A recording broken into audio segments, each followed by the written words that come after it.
Hey everyone, you're tuned into the 7th episode of Greatest Hits on the Hundreds TV. My name is Free J Boozy and I'll be taking you into the Hundreds archive every Tuesday at 4 p.m. Pacific, 7 p.m. Eastern. Every Tuesday, we'll pull timeless classics out of the vault and tell you the stories behind each of them, as well as talk to the designers and creatives that brought them to life. While you watch, you'll be able to chat with other viewers and ask us questions about your favorite classics from the Hundreds past. You can also hit the shopping cart tab to purchase these one-of-one pieces to add to your personal collection. Before we get into this week's haul from the vault, just wanted to let you know about a couple amazing pieces that are still left over from last week, like the Hundreds X Nerf tee. So this is still up for sale on Greatest Hits. This is a collaboration we posted last week, and actually we sold 3 of the Nerf collectible Nerf balls that we put up. All 3 of them sold out, so thank you for everybody that purchased from episodes 6 last week. And you still have a chance to get this Nerf the Hundreds tee straight from the Hundreds vault for your personal collection. All right, so we're gonna get started here. Today I am joined by Daniel Awad. What's up, everyone?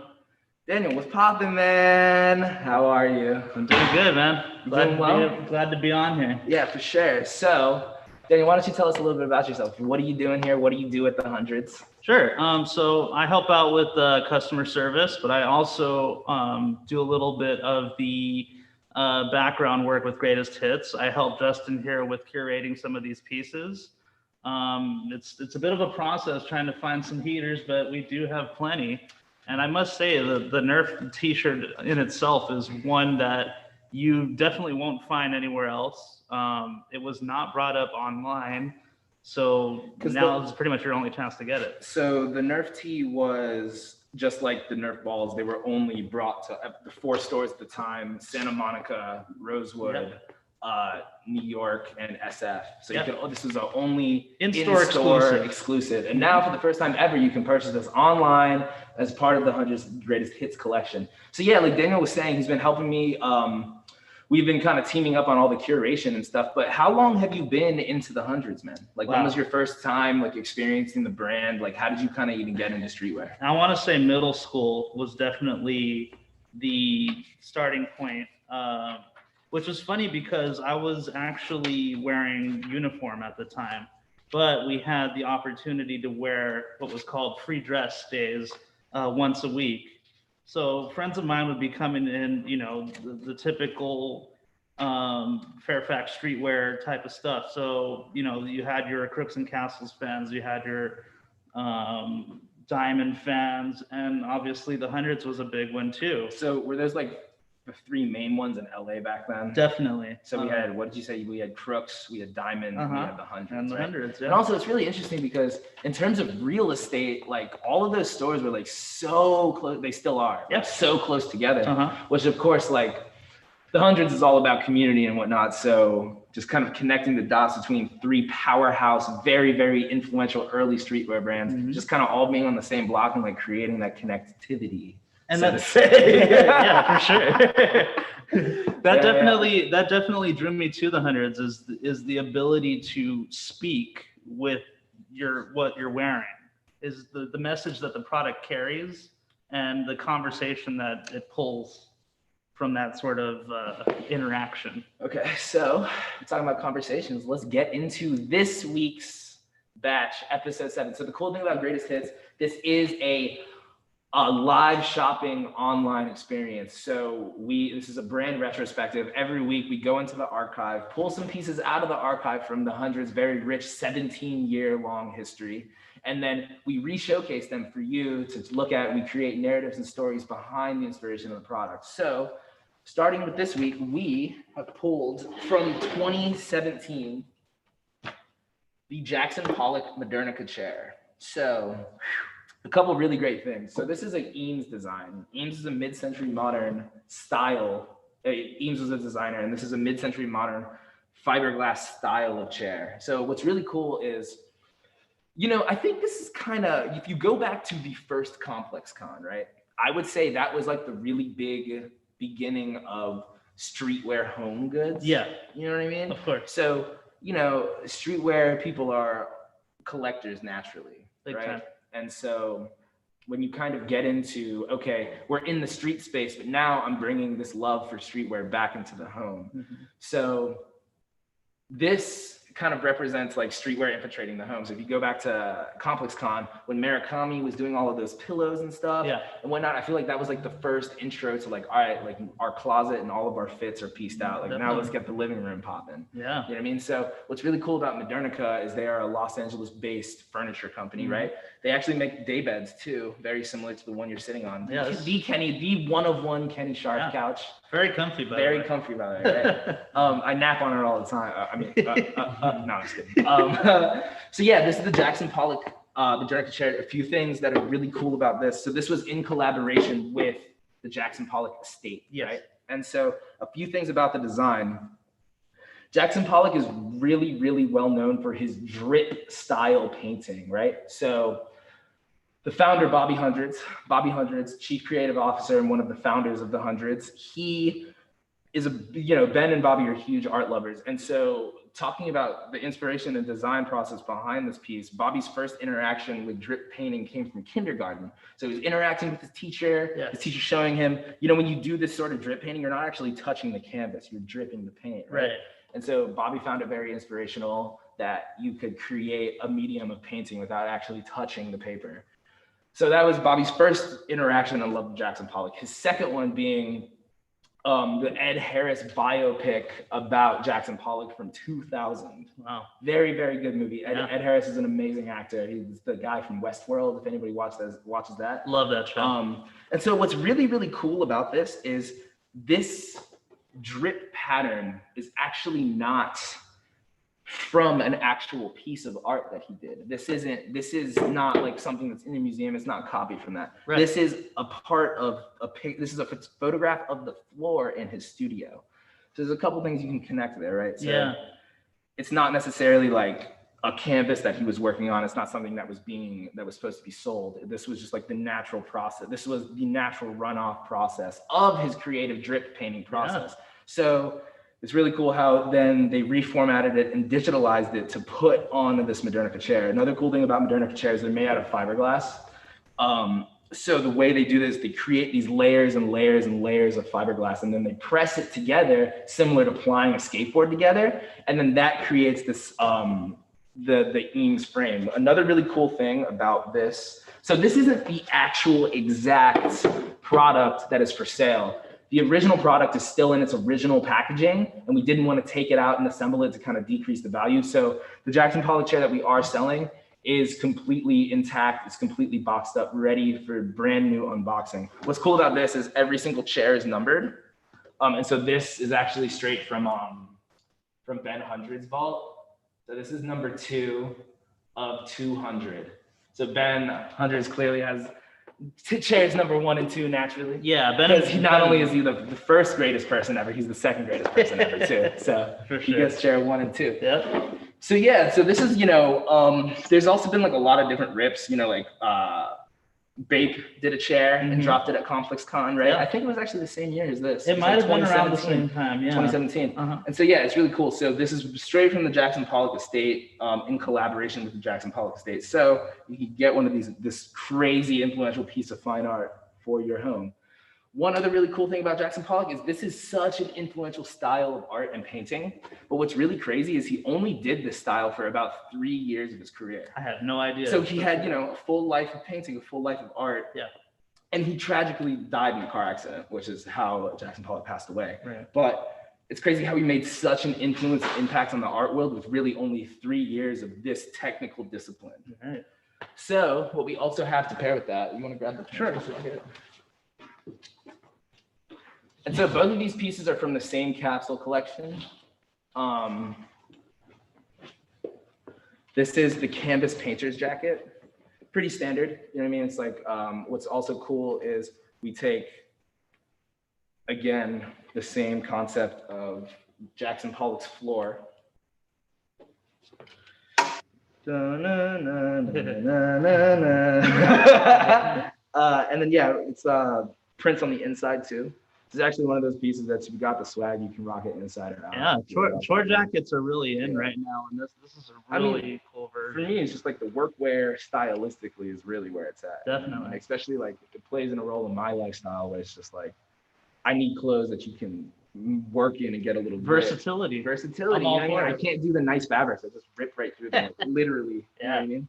I don't mind dropping a little paint on this one. Yeah, you know what I mean? So yeah, this is really good for like just general workwear aesthetic. Definitely. I'd say. So yeah, both, like I said, all of the product that we are going over right now is available online as part of the 100's Greatest Hits collection. And if you're just tuning in, this is episode 7, and we are here every single Tuesday at 4 p.m. Pacific, 7 p.m. Eastern. With that said, at every 4 p.m., 7 p.m., every Tuesday, we have a drop of new products straight from the 100's vault that you can shop right now.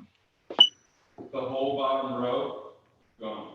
Oh, so We got product moving, people. we got product moving, people. Yeah. You want to put that one back over there? Yeah, sure. All right, so cool. So like I said, this is a live shopping network, right? So every Tuesday, 4 p.m. Pacific, 7 p.m. Eastern, there's a new batch of clothing that is for sale on as part of the 100's Greatest Hits collection. So what has sold so far that we were gonna go?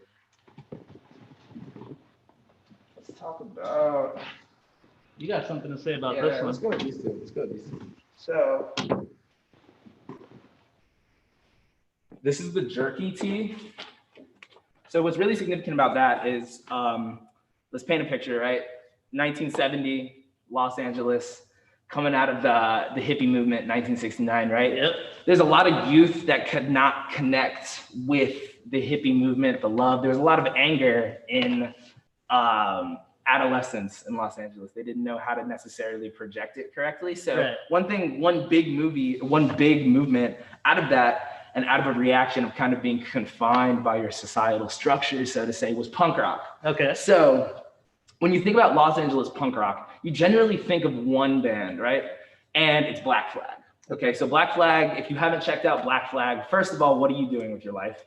Second of all, open up Spotify right now and go listen to Black Flag, the record called Damaged. You're welcome in advance. You're welcome for revolutionizing your life. Okay, moving on. So Keith Morris was so Black Flag is like a typical punk band where 1970s, they rented out this place called The Church, right? The Church was just this like havoc-wreaking squatters paradise where like all these teens essentially pieced up on a church, and they ran rehearsals, had parties, had a lifestyle, had a whole movement inside this church. Keith Morris was one of the founding members of Black Flag.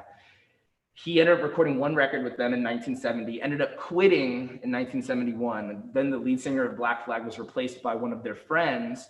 He blew out his vocals, and then they got Henry Rollins, right? So Henry Rollins came from DC, from a band called SOA, moved to the West Coast, ended up fronting one of the most influential bands ever in the history of punk rock, right? So Keith Morris quit Black Flag for creative differences, right? But then he went and started a band called Circle Jerks. Now, Circle Jerks has some of the coolest punk rock art direction ever in the history of the music. And so that brings me to this tee, the Jerky tee. So what's really cool about this is actually referenced straight from the Circle Jerks logo. If you were to look up the Circle Jerks, you can see a very similar. So we're gonna just give you a little detail shot of the piece. So you see how the guy's kind of moshing? It's a lot of movement. He has and so this is very punk rock. This is part of the whole Circle Jerks logo. This is kind of a rip on that. And this is like very, very, very significant. This is also a rip of Tommy Boy Records, which was a East Coast label. Okay. So they signed acts like De La Soul, Queen Latifah, Africa Bambaataa. So Sick. Tommy Boy was like basically one of the first fundamental like hip hop labels in New York. So if you think of West Coast punk rock was so defining for the genre, right? And East Coast hip hop was basically so defining for the genre of hip hop. And so this is one of Bobby's favorite tees because he's kind of melding those two. Yeah. So if you look at the original Tommy Boy logo, it shows 3 different people dancing, right? And so that's kind of interpreted as the 3 different people dancing from the Tommy Boy logo, reinterpreted with the Circle Jerks mascot, and then kind of melded together in this East Coast meets West Coast, this West Coast punk rock meets East Coast hip hop. So this tee is just like so sick. Unfortunately, it is sold out, both sizes. We put up a size, They had a medium and a XL. double X, I believe. And then this is also one of the earlier tees. This has a 2004 tag. So if you want to see what a 2004 hundreds tag looks like, Definitely a piece. 2004 and 5. We're definitely focusing on. It's a piece of the hundreds history for sure. So enjoy these. So kind of keeping on a sort of punk rock. The double X is still available. Oh wait, my apologies. The double X is still available. So we do have a Jerky tee available in double X. So moving on to this Avail t-shirt. So I am not from Los Angeles. We do film this show out of Los Angeles, actually out of the beautiful armpit of Vernon, California. That's right. So yeah, we're based on the West Coast where we film the show, but you know, I am from Virginia and I went to college in a city called Richmond, Virginia. And my mother lives in a town called Reston, Virginia. Reston is in Northern Virginia, Okay. and Richmond sits center, like dead center in the city or in the state. Yeah. So it's central VA. So a few weeks ago, we did a Lamb of God collab, right? That's right. Sold out instantly. It was really sick to do a project with that band. Very Definitely go check out their new album. Shout out Randy from Lamb of God. Shout out Art Crews. You guys are amazing. So Lamb of God is from Richmond, Virginia. Richmond, Virginia is like a sleepy southern town. It has a weird history with being the capital of the Confederacy. So it's this really weird melting pot of just like so many different cultural perspectives. I bet. Not necessarily always the right cultural perspective, Right. but still, it's just like the amount of diversity in that city is like pretty astounding. So Richmond, Virginia is like an unsung punk rock and metal town, right? So Lamb of God comes from there, Yeah. obviously, and they're like one of the biggest metal bands on the planet, like literally next to Slayer. They're like, it's like Slayer, Metallica, like Lamb of God. Oh yeah. So Avail is another band from Richmond, Virginia, and they have hardcore ties to the city, right? And so if you think about Richmond, Virginia, one of the coolest things about it, it has more punk rock, metal, and tattoos per square foot of any city in America. Like you can go out there, $80 tattoos all day. Nice. Like I was saying, random flash, $100, something detailed, $150. None of this like $300, $400 like random LA. It's definitely tattoos. not LA. It's that's definitely for not sure. LA. Yeah. So it's just like it's just such a fundamental punk rock city, right? And one of the biggest voices in that city was Avail. Okay. Avail really started to come up. They started in 1986, actually in Reston, Virginia, where my mother lives, right? So check this. They're from the town where my mom lives, and then they made their footing in Richmond, Virginia.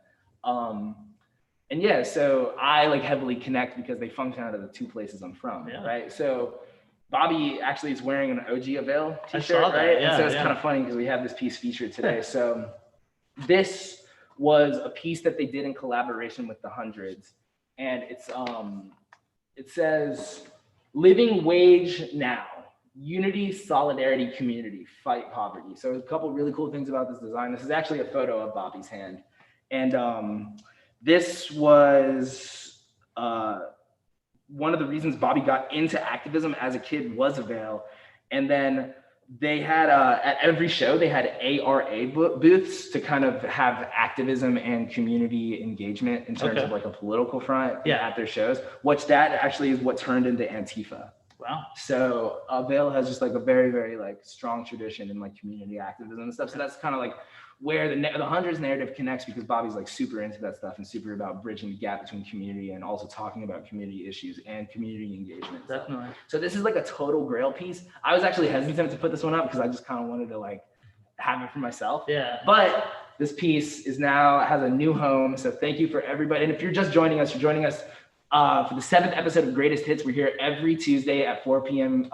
Pacific, 7 p.m. Eastern. It's a live shopping channel. So every Tuesday at 4, we drop a new set of clothing straight from the Hundreds vault. And that's what we're going over now. So if you look at the shopping tab right next to this screen, you can actually shop the Greatest Hits collection and look at all of the pieces we're discussing right now. Keep an eye on that page because you snooze, you lose. Yeah, and so a lot of this flying. stuff, is straight from the Hundreds vault and hasn't even necessarily been for sale online. So Right. that's a really good opportunity if you're a hardcore fan, if you're into the narrative of the brand, to really tap in and get some of this stuff. All right, what do you think? Let's move on to. What are you feeling? I'm feeling. Just a big English. Sorry. I keep saying That's it. it. That's a Ron English piece. Yeah. So it's funny, right? I was watching Jackass last week, right? Like Jackass, the first one. Yeah. And like Dave English is just like such an absurd person. Yeah. So I was like watching this, like watching Jackass, and just like, dude, Dave English really gets it rough. Then I was like gonna run the show, and I was like, Dave English, Ron English. Yeah. So this is a really, really cool T-shirt. For instance, one reason is it's a reinterpretation of our famous best friend and mascot, the Atom Bomb. Yep. And so, first of all, anything with Atom in it fucking hits for the hundreds. Oh yeah. Right? So this is like, not only is, one of the biggest, so, I was talking about this with one of my friends the other day, and he asked me, what do you think one of the strongest designs is in streetwear? And of course, like, I work for the hundreds, right? And so I said, oh yeah, Atom Bomb. But I was really thinking about why, right? So if you think of everything in streetwear, right? Every single brand, right? There are very, very, very, very few monikers and mascots that can exist without the name of the brand, without word branding and logos. Now that you mentioned that, yeah. Can you think of any? I'm having trouble. Right? if it's Supreme, it says Supreme. Yeah. If it's Stussy, it says Stussy. Right. If it's Noah, it says Noah. Uh-huh. This is the only logo in streetwear I can really think of where you look at it and you know it's the hundreds. And not only just having Atom Bomb's face on it, if you look at the Solid Bomb by itself, it's the same thing. it says it all. Yeah. So I think that is like one of the most brilliant design things. One of the most brilliant designs ever made is the Atom Bomb, because the brand has such a rich cultural history, and that design hits so heavy that like you can literally look at it and know what it is without any words. And a lot of that is discussed in Bobby's book. I mean, I don't mean to plug or anything, but we just dropped that paperback. So. Yeah, so we did just drop a new paperback edition of This Is Not a T-Shirt, a brand retrospective and life story of Bobby Hundreds, founder and chief creative officer. It's honestly like a very, very inspirational read if you're into anything fashion involved. It doesn't matter if you're in couture, if you're into printables, if you just like to look fresh. It like really connects all of the cultural gaps. It's really, really good read. So with that said, Ron English, 2011. This was one of 3 T-shirts. Yeah. Actually, we just got the other Ron English T-shirt in the mail. Oh wow. From a buyer. So also, if you ever if you have pieces or huge collections that you're looking to get rid of or part with, or it's time to move on, if you're looking for storage in your closet, you can always email us at greatesthits@thehundreds.com or DM us on our Instagram. We're always up for looking at people's collections. We also just love to see what people have in their collections and what kind of has stood more of the test of time. Definitely. You know what I mean? So with that said, this comes from 2011. So one thing that's really cool about Ron English is he is probably one of the most famous pop artists next to Andy Warhol. Oh yeah, ever. for sure. And so also what's really cool is he has this really cool way of having surrealism. Uh-huh. So surrealism meaning like this is a human jaw, it's a human teeth and stuff, but it's kind of in this surreal habitat of being inside of the atom. So again, it's kind of playing with real aspects of life and reimagining them in a surreal world. So this is a heavy hitter for sure. It is a size, what is it? I believe it's a XXL. And so what's cool about this is like, and it's like honestly just like so like 100 streetwear to me. Yeah. Is that this came in a 3X. You know what I mean? Like it's like, so this is a 2X shirt, but the 3X was an option. You know what I mean? Not too many brands are really making 3X. We got love for the big boys. We got love for the big boys over here at the hundreds, man. So yeah, and so also this is just like I was trying to go in the front hallway and we have an original Ron English, like the original painting that he did for us. See it out there. But it's like, of course, Ben and Bobby are like such like art dudes that it's like professionally like it's bolted to the wall. Nobody. So like I couldn't even like grab it. So yeah, but no, this is like super, super clean. Got the really sick Ron English. Yeah. Hundreds lock up on the back. Honestly, you don't even need that back hit. If anybody sees that, you automatically know that that's a Ron English piece. Yeah, so this is really, really cool. His art is definitely noticeable. Straight from the archive. Yeah. Available on the hundreds greatest hits. I love that airbrush look to it. What I'm realizing about the mask is like I like have so many facial expressions and emotions, so my jokes just aren't really hitting the same. Because one thing about my jokes is I laugh the hardest at my jokes more than like other people. And what I also realize is people aren't really laughing at my jokes; they're just laughing at me entertaining myself. So, anyways, my apologies, guys. Love it. So yeah, this is for sale now at the hundreds greatest hits. Let's do the Corrupt, dude. All right. Definitely a big piece in the Hundreds history. Okay, so why don't you tell us about this shirt, or what you know? To be honest with you, I don't really know too much about it. I do remember it being a very popular piece because we literally got Corrupt out here posting on the corner.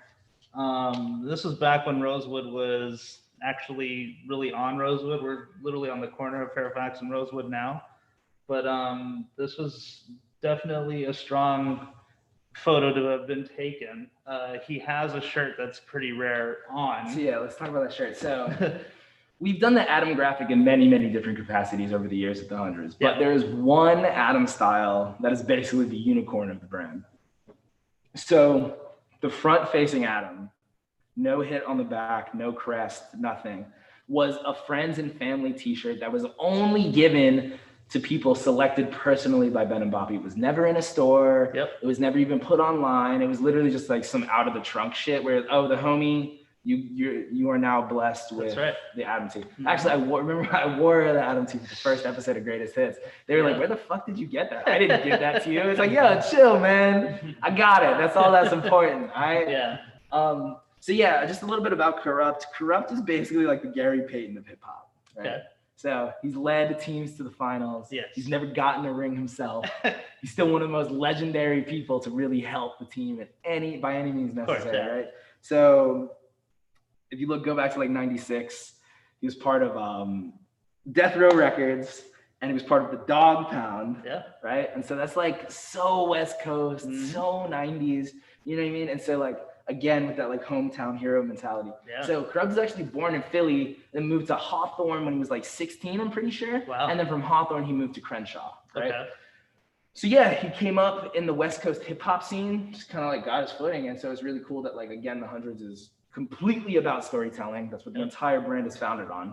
And so it's kind of telling that story of just like somebody like an artist like Corrupt that, you know, has such cultural significance, not only in the hood, but in the music industry too, you know? Like he has low key some of the most like legendary, like I'm sure his verse is being played on the radio right now. Oh yeah. Somewhere.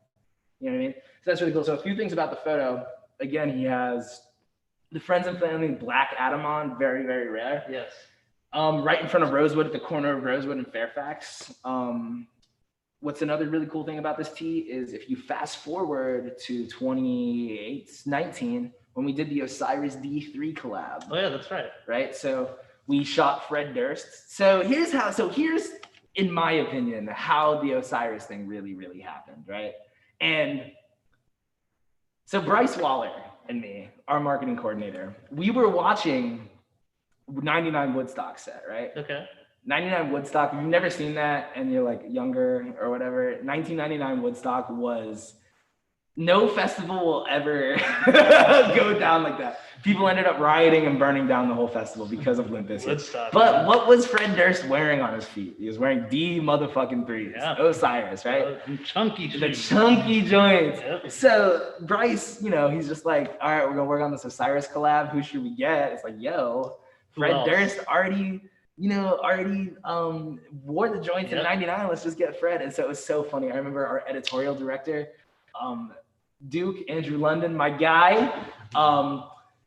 I was like, yo, how did the Fred Durst shoot go? He's like, it was sick. And I was like, really? Dude, like, how? And he was just like, yeah, he just like lives a few blocks behind the shop. So he just like walked up and he's like, hey That's guys, wild. like, I'm Fred, like, what's up? And so if you look at that D3 photo, it is completely referenced off of this. And so we shot it with a fisheye at an up angle, And yeah, it was more highlighting the shoes, but it was completely referenced off of the Corrupt graphic. So Corrupt, very, very rare t-shirt. For all you Corrupt fans out there, you gotta have it. You gotta have it. And so also what's really cool about this is it is so from the Hundreds vault that we didn't even have a tag sent in. Oh. So like, it's literally like, how much more from the vault do you want? It didn't even get put through the second process to be tagged. It's still pretty crispy too, so we'll just give you a detail shot. Fresh out the bag. And yeah, it's a Rosewood collection, so it was one of those shirts that you were only able to get at the store. We didn't sell it online, So for all you people that are So, yeah, fans, maybe even on the other side of the country, like now's your chance.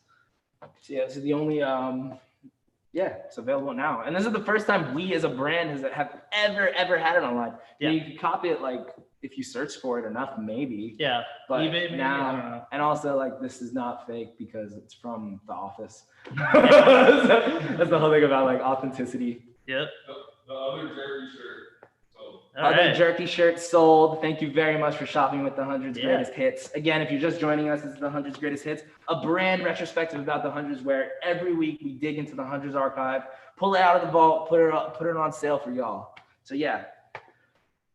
And then also, thank you for everybody that supported it. This is our 7th episode. Yeah. Time's kind of flying. So we've done 7 other episodes. And also you can revisit all of these episodes and a bunch of other great 100's content on the 100's TV channel. So yeah, just take a scroll. We got yoga, we got DJ sets, we got greatest hits, we got interviews with Bobby, we got all sorts of stuff, especially going over with product that we are currently releasing. Yeah. Back to the Future coming soon. With that said, Back to the Future. When was the last time we did the Back to the Future?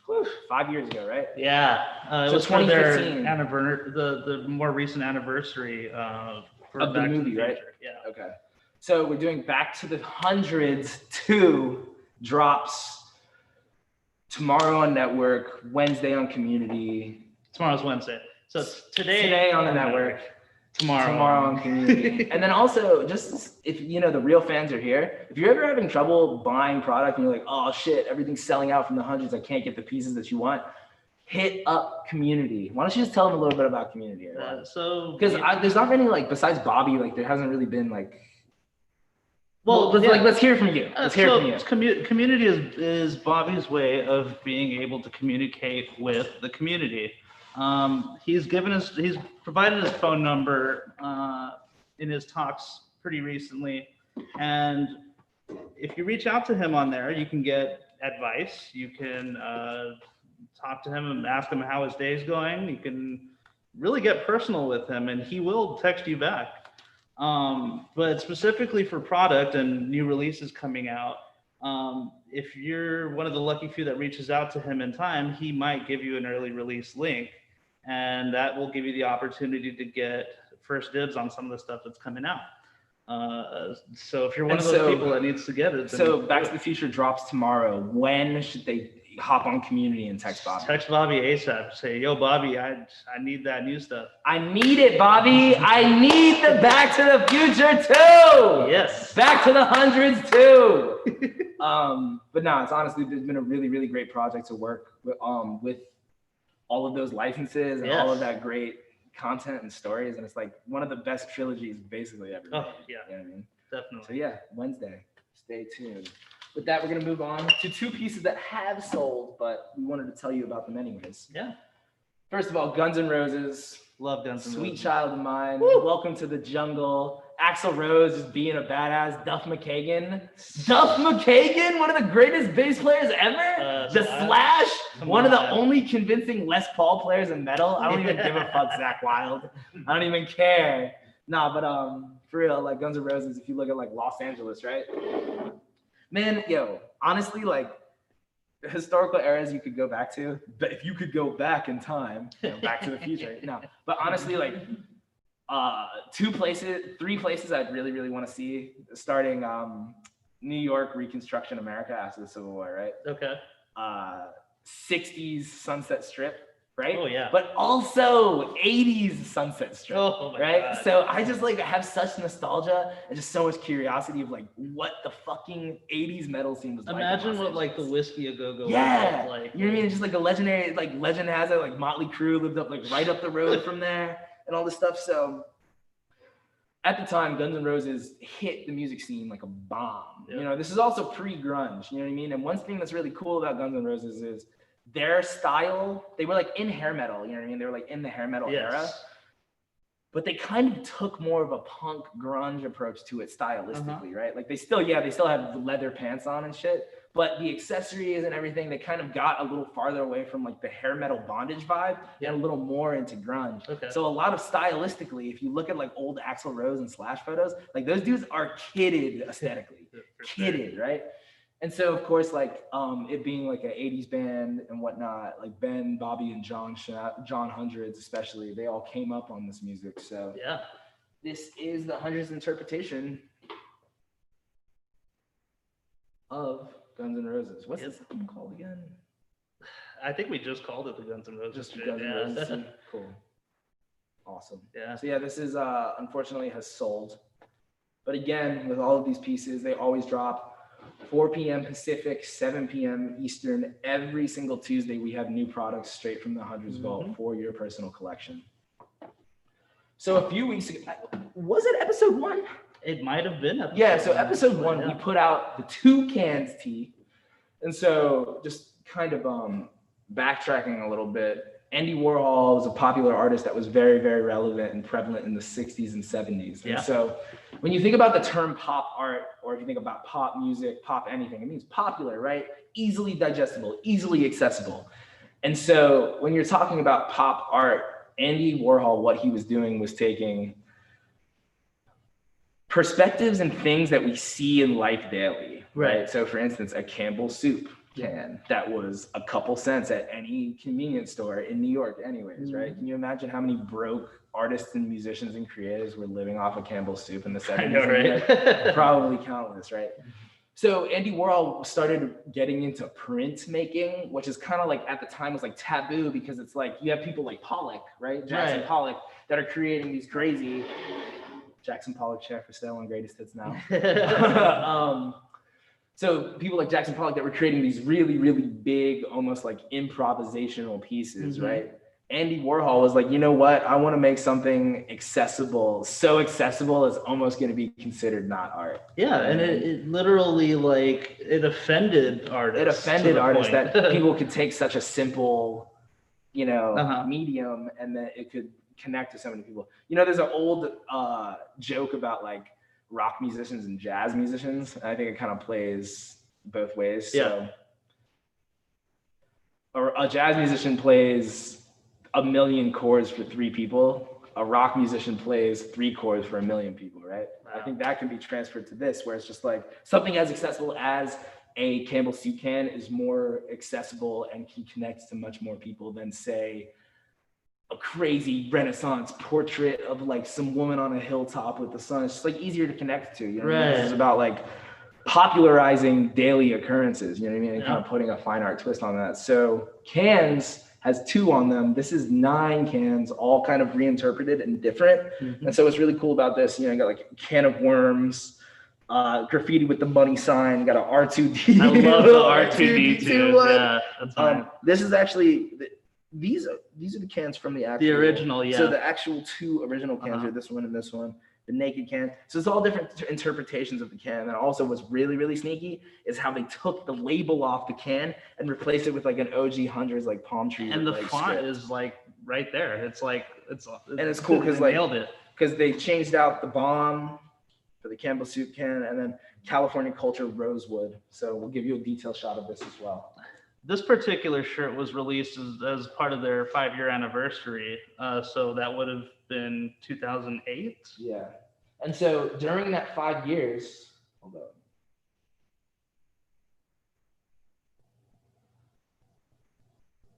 Love that tag. Right. So yeah, that entire series of t-shirts from that entire 5 years has the 5th year anniversary tag. Yeah. So if you're a collector of the brand or you're like really searching for the 100 stuff, that's an indicator that that is some OG ass shit. Oh yeah.